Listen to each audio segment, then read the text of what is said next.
حقك يا سيدي، احتفل وزقطط وظبط وافرح واعمل اللي انت عاوزه.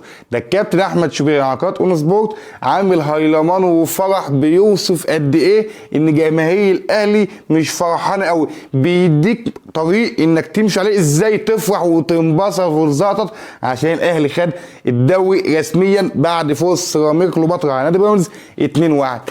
بص مش هلومك، افرح واعمل اللي انت عاوزه، ده حقك، فريقك خد دراع الدوري وللمره ال 43 في تاريخه. انا كزملكاوي ما اقدرش الومك، والله ما اقدر الومك، افرح واعمل اللي انت عاوزه، بس لما تيجي تفرح تشوف وتقيم الموقف اللي حصل من البدايه لحد النهايه. بدانا الدوري مبسوطين ومزقططين والزمالك فريقي في المقدمه ومتصدر الدوري، فانا عايزك لما تيجي تفرح توجه الشكر للمعزول ده، الراجل اللي ساعد الاهلي بنسبه 100% انه ياخد الدوري. هتقول لي عن الاهلي عمل كل حاجه بمساعده ده؟ اقول لك ايوه، الاهلي لعب وادى، لكن الزمالك في بدايه الدوري كان مقدم اداء احسن من الاهلي مقدمه. تعالى بقى يا سيدي نبدا القصه من اولها. الزمالك كسبان الاسماعيلي والدنيا هيصه، متصدر الدوري والجماهير فرحانه بالمدير الفني والدنيا كويسه، فالراجل يعمل ايه؟ يطلع يقول لك اصل لعيبتي فلان وفلان بيشربوا ومش عارف بيعملوا ايه، الكلام كله ما هو الا عبط بوظ بيه استقرار الفريق.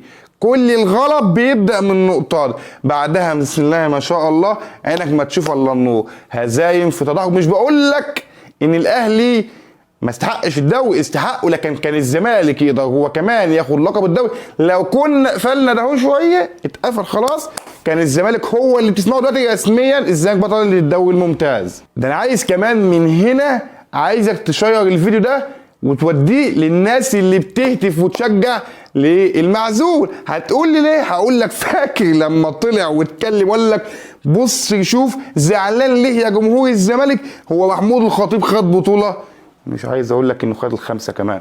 تعال اتكلم رد وقول لي عليا. طب انت راجل بتتهمني ان انا ضد نادي الزمالك عشان انا ضد واحد بوظ استقرار نادي الزمالك، فتيجي تقول لي انت راجل محسوب علينا زملكاوي ومش عاجبك رئيس النادي. اقول لك ما هو راجل، تعالى نحسبها بالعقل. بيقول لك انت زعلان ليه؟ هو خد بطوله؟ هو خد خمسه منهم بطوله على، مش عايز اقول لك كلمه وحشه، منهم بطوله منك على حسابك.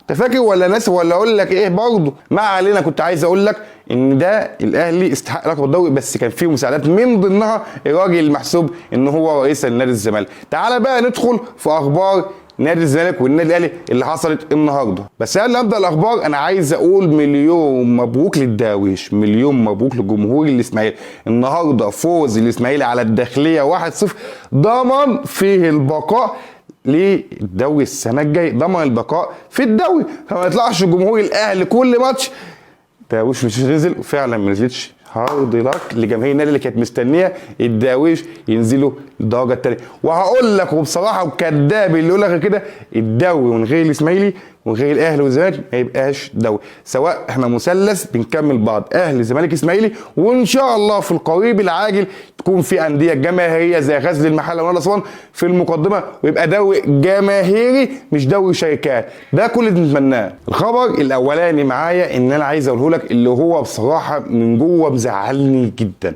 هتقول لي ليه؟ هقول لك الاتحاد الدولي لكره القدم الفيفا بيخطر نادي الزمالك رسميا بوقف القيد. تعال ناخد الموضوع من اوله. الزمالك لما رجع شيكابالا كان قال له قسط على التقسيط المريح. الزمالك دفع الدفعه الاوليه حوالي 400,000 تمام، وباقي حوالي 600 اعتقد، مبلغ زي كده يعني، مش فاكر المبلغ بالظبط. المهم يعني فالزمالك من ساعه ما رجع شيكابالا لحد اللحظه اللي بكلمك فيها دلوقتي، مع انه طلع برضه بلسانه المعزول وقال لك احنا بنخصم عقد شيكابالا وبنديه 1000 جنيه في الشهر، فالزمالك النهارده بيتهدد بغلق القيد، بل فعلا القيد انقفل على نزك ومش هيعرف يأيد الصفقات اللي هو مش هيجيبها. تخيل يعني، هو مش هيجيب صفقات مش هيعرف يأيدهم برضه. ليه؟ لان مفيش فلوس، مفيش اي حاجه، مفيش اي حاجه تدي بريق امل ان نادي الزمالك يرجع للاستقرار بمساعده ناس انا وانت عارفهم.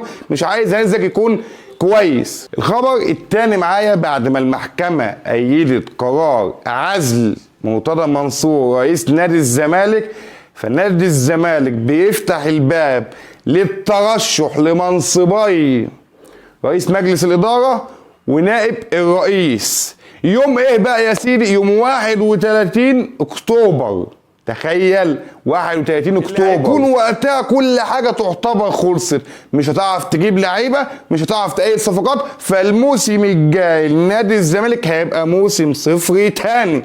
ليه بقى؟ انا مش عارف وزير الشباب والرياضه مش عارف يعمل انتخابات مبكره لنادي الزمالك عشان تحافظ على الاستقرار زي ما انت بتحافظ على استقرار النادي الاهلي. حافظ على استقرار جماهير نادي الزمالك واستقرار النادي بتاعهم، ما تعمل انتخابات كمان يومين 3 كمان شهر. ليه في اكتوبر؟ في اكتوبر يعني لسه بقالنا كمان 3 شهور ولا حاجه عم تبدا انتخابات تانية وتقعد فتره ويحصل مشاكل، وهو برضه نفس المعزول يرفع قضيه ويقول لك والحكايه. ليه كده؟ لو الاهلي بنفس الموقف ده كنت هتعمل برضه كده والله ما كان هيحصل. كل ده ما كانش هيحصل. في الاخر يقول لك انت فين الاستقرار؟ فين بطولاتك؟ فين مش عارف ايه؟ فين وفين وفين؟ وفي الاخر الزمالك محصله صفر. الخبر الثالث معايا ان نجم النادي الاهلي اليو ديانج كمان مهدد او اتوقف 6 شهور بسبب مستحقات لوكيله. الغرامه زي غرامه شيكابالا ترفع عند السداد. الموضوع بالنسبه لشيكابالا واليو ديانج سهل جدا، تدفع القيد انشال، ما تدفعش القيد مقفول.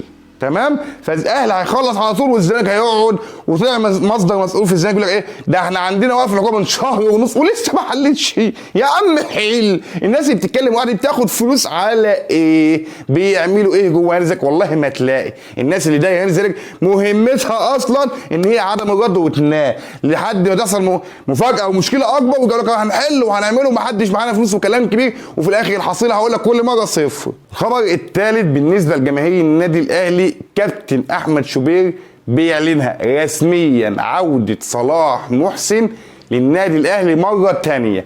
المدير الفني عمال بيصيح بقاله شهور ان عايز مهاجم، فالاهلي بيقرر رجوع مهاجمه نجم نادي سيراميكا صلاح محسن مرة تانية للنادي الاهلي. الخبر الاخير معايا هو ان النادي الاهلي على حسب موقع ترانسفور ماركت بيقرب من التعاقد مع نجم نادي الزمالك اللي بقالنا ايام طويله بنتكلم انه رايح الاهلي، امام عاشور، بنسبه تتعدى ال 92% في النادي الاهلي. الاهلي بيحاول يخلص، بل خلص احتمال كبير في اللاعب، بس لحد اللحظه اللي بكلمك فيها دلوقتي في نزول الحلقه امام عاشور لم يوقع مع النادي الاهلي. الاهلي كمان بيكثف المفاوضات عشان يعاقد مع امام ومع نجم الزمالك السابق مصطفى فتحي. الاهلي هيوجه ضربه قاضيه لينا كزملكاويه لو تعاقد مع الثنائي دول، لان الثنائي دول كانوا في ايدك ماشي وانت اللي مشيتهم، وكان في ايدك ترجعهم وبرضه ما رجعتهمش.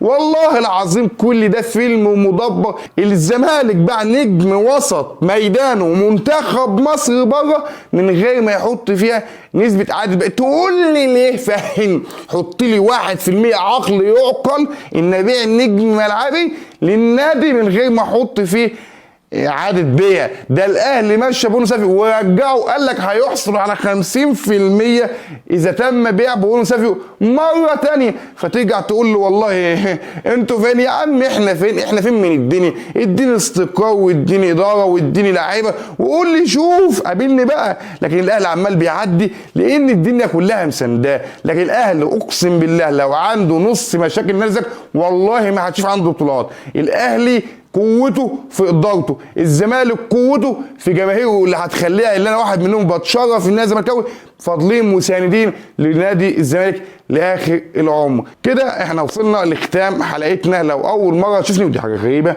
تعمل لايك واشتراك وتفعل زر الجرس عشان يوصل لك كل جديد. كان معكم الأنز، اشوفكم على جديده. سلام.